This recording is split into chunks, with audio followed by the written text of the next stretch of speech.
Hello बच्चों, अब तक आपने एक्टिव पैसिव के कई नियम पढ़ लिए।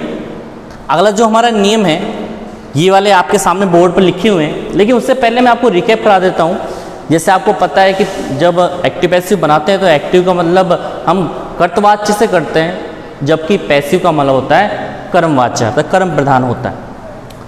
एक्टिव में और पैसिव के अंदर खास बात होती है सब्जेक्ट का ऑब्जेक्ट करते हैं, ऑब्जेक्ट का सब्जेक्ट करते हैं, हमेशा वर्ब की थर्ड फॉर्म का प्रयोग करते हैं। जो मैंने टेंस चार्ट बनवा रखा है, अर्थात टेंस चार्ट के अनुसार ये हमेशा नीचे की ओर चलता है, अर्थात प्रेजेंट इंडेफिनिट क्रिया लेता है प्रेजेंट कंटिन्यूअस की, प्रेजेंट परफेक्ट लेता है प्रेजेंट परफेक्ट कंटिन्यूअस की, उसी प्रकार पास्ट इंडेफिनिट लेगा पास्ट कंटिन्यूअस, पास्ट परफेक्ट लेगा पास्ट परफेक्ट कंटिन्यूअस, और हमारा फ्यूचर इंडेफिनिट लेगा फ्यूचर कंटिन्यूअस में।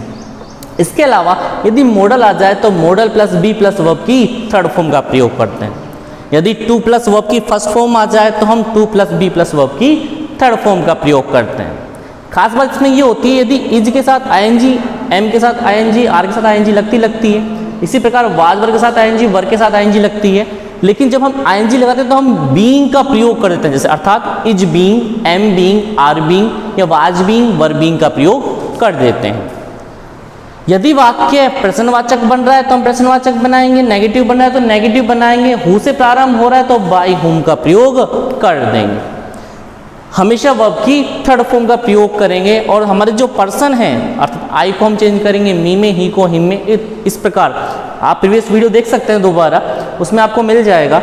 अगले जो हमारा नियम है, नियम बोलता है यदि एक्टिव का वाक्य प्लीज या काइंडली से शुरू हो तो हम प्लीज या काइंडली को हटा देते हैं, अर्थात वाक्य में यदि प्लीज या काइंडली आ जाए तो हम प्लीज या काइंडली को हटा देते हैं, तथा उसके स्थान पर यू आर रिक्वेस्टेड टू का प्रयोग करते हैं, अर्थात प्लीज काइंडली हट जाएगा, उसके स्थान पर यू आर रिक्वेस्टेड टू का प्रयोग कर देंगे, तथा शेष वाक्य को जो का त्यों लिख देंगे, अर्थात प्लीज काइंडली को हटा देंगे और यू आर रिक्वेस्टेड टू का प्रयोग करेंगे।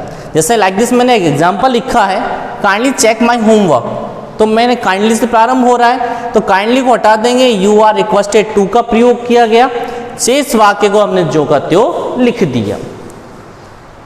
ऐसे ही अगला नियम हमारा है यदि कोई ऐसी क्रिया दी हुई हो जिसमें कर्ता का स्वतः बोध हो जाए, अर्थात कोई ऐसी क्रिया दी हुई हो जिसमें कर्ता का स्वतः बोध हो जाए, अर्थात उसी क्रिया के द्वारा पहचाना जाए कि ये काम उस व्यक्ति का है, अर्थात उस कर्ता से संबंध रखता है, तो ऐसे कर्ता को हम नहीं लिखते।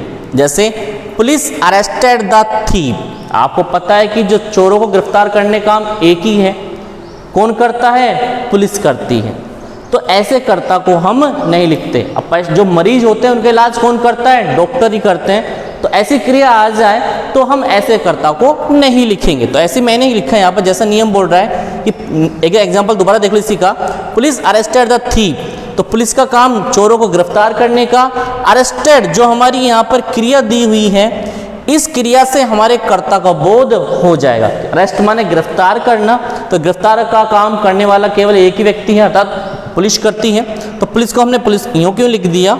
तो हमने सब्जेक्ट का ऑब्जेक्ट किया, यह हमारा ऑब्जेक्ट था, सब्जेक्ट बन के आया यहाँ पर द थीफ, सब्जेक्ट बन गया क्योंकि यहाँ पर ऑब्जेक्ट था। आपको पता है सब्जेक्ट का ऑब्जेक्ट करते हैं और ऑब्जेक्ट का सब्जेक्ट करते हैं। द थीफ यहाँ पे आ गया। अरेस्टेड हमारी आपको पता है कि पास्ट इंडेफिनेट है, सेकंड फॉर्म का प्रयोग किया जा रहा है, तो हम वाज या वर का प्रयोग कर देंगे। द थीफ अरेस्टेड के बाद हेल्पिंग और हमारी यहाँ पहले आई वाज, अरेस्टेड का अरेस्टेड, पुलिस को हमने लिखा क्योंकि इस क्रिया के द्वारा हमारे द्वारा कर्ता का बोध हो रहा है। इसके आगे हमारा एक इम्पेरेटिव सेंटेंस है। इम्पेरेटिव सेंटेंस ये खासकर या तो लेट से प्रारंभ होते हैं, डू नॉट से प्रारंभ होते हैं, या वर्ब की फर्स्ट फॉर्म से आरंभ होते हैं। पैसिव बनाते समय वाक्य को लेट से प्रारंभ करेंगे, नए सब्जेक्ट के बाद बी को लगाएंगे। जैसे मैंने एक एग्जांपल लिख रखा है, shut the door, shut the door, यहाँ पर शट यहाँ पर फॉर्म है, यहाँ पर द डोर यहाँ पर ऑब्जेक्ट है, लेकिन हम सब्जेक्ट के से पहले लेट का प्रयोग करेंगे, तो लेट आ गया, ये जो ऑब्जेक्ट था सब्जेक्ट का रूप ले लिया, द डोर, बी का प्रयोग कर दिया, बी शट यहाँ पर थर्ड फॉर्म आ गई। जैसे मैं लिखूं ओपन द डोर, जैसे एग्जांपल लिया मैंने ओपन द डोर, तो हम let the door B opened, क्योंकि थर्ड फॉर्म आ जाएगी ओपन की, शट की थर्ड फॉर्म शटी होती है। अब हमारा अगला नियम है, यदि डू नॉट से वाक्य आरंभ हो रहा हो तो सब्जेक्ट के बाद नोट का प्रयोग भी करेंगे। Do not kill the bird, तो डू नॉट आया, किल है यहां पर हमारी मुख्य क्रिया, द बर्ड यहां पर ऑब्जेक्ट है एक तरह से, तो हम ऑब्जेक्ट को पहले लेके आएंगे, लेकिन ऑब्जेक्ट से सब्जेक्ट बन जाएगा और सब्जेक्ट से पहले हम किसका प्रयोग करेंगे, लेट का प्रयोग। तो लेट द बर्ड, हमने यह नियम लिख रखा है कि सब्जेक्ट के बाद नोट का प्रयोग करेंगे, तो बर्ड के बाद हमने क्या लगा दिया, नोट। बी हमने लिख ही देंगे, बी किल्ड। इस तरह हमारा ये एग्जाम्पल पूरा होता है। इसके बाद एक नियम है हमारा अगला, यदि एक्टिव में दो ऑब्जेक्ट दिए हों तो हमेशा वर्ब के तुरंत बाद वाले ऑब्जेक्ट से पैसिव बनाएंगे। अर्थात दो ऑब्जेक्ट दे रखे हैं तो हम क्या करेंगे, जो वर्ब के बाद तुरंत ऑब्जेक्ट आएगा हमेशा उस ऑब्जेक्ट को सब्जेक्ट मानेंगे और हम वाक्य को उसी से प्रारंभ करेंगे। अगला हमारा नियम है, ये हमारा है, यदि एक्टिव में दो क्रिया हो तो बाई का प्रयोग नहीं करते। अर्थात एक्टिव वॉइस में दो क्रिया आ जाए तो हम बाई का प्रयोग नहीं करेंगे। तो बच्चों अगला नियम है हमारा, यदि एक्टिव में एडवर्ब मैनर दिया हो, अर्थात वाक्य के अंत, जो वाक्य का अंत होता है, जो शब्द होता है हमारा, उसके पास पीछे एल लग रहा हो, अर्थात well, very well, often, steel आदि शब्द एडवर्ब मैनर कहलाते हैं। इनके अलावा मैंने बोला एल लग रही है, शब्द में एल लग रहा है, जैसे ब्यूटीफुल्ली हो, वार्मली हो, ऑनेस्टली हो, क्विकली हो, इजली हो, ये सभी किसका रूप होते हैं, एडवर्ब मैनर का रूप होते हैं। पैसिव बनाते समय इनको वर्ब से पहले लिख देते हैं।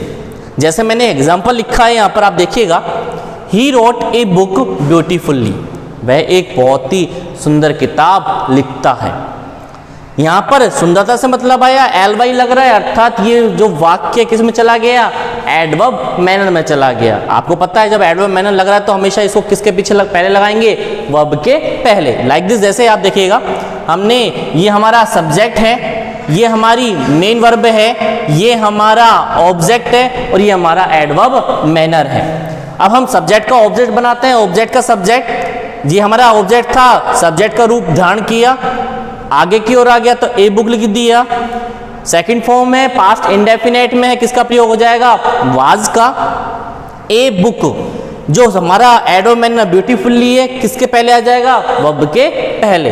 तो ब्यूटीफुल्ली लिखा यू क्यों, रिटन, यहाँ पर हमने मुख्य क्रिया की थर्ड फॉर्म आ गई, रोट है, राइट, रोट, रिटन, तो हमारी थर्ड फॉर्म यहाँ पर आ गई। बाई लिखा, ही का कर दिया हमने हिम, आपको पता है चेंज होता है प्रोनाउन हमारा, तो ही का हमने हिम कर दिया। इसी तरह हमारा ये वाक्य पूर्ण हुआ। एक नीचे और लिख रखा है मैंने एग्जांपल, देखिएगा, शी कुक्ड फूड क्विकली, वह भोजन बहुत ही जल्दी पकाती है। तो पकाया, शी कुक्ड फूड क्विकली, उसने भोजन बहुत ही जल्दी पकाया। फूड, यहाँ पर हमने सब्जेक्ट को ऑब्जेक्ट किया, ये ऑब्जेक्ट है हमारा, सब्जेक्ट का रूप धारण किया, फूड पहले आ गया, सेकंड फॉर्म है, अर्थात पास्ट इंडेफिनेट है, तो हमने पास्ट कंटिन्यूस में लेके वाज कर दिया। क्विकली हमारा यहाँ एडवर्ब मैनर है। कुकड़ हमारा यू क्यों आ गया, थर्ड फॉर्म कुकड़ आ गया। बाई हर, शी का कर दिया हमने हर, अर्थात तो भोजन बहुत जल्दी पकाया, इसने हमारा जो वाक्य था इसका हमने रूपांतरण किया।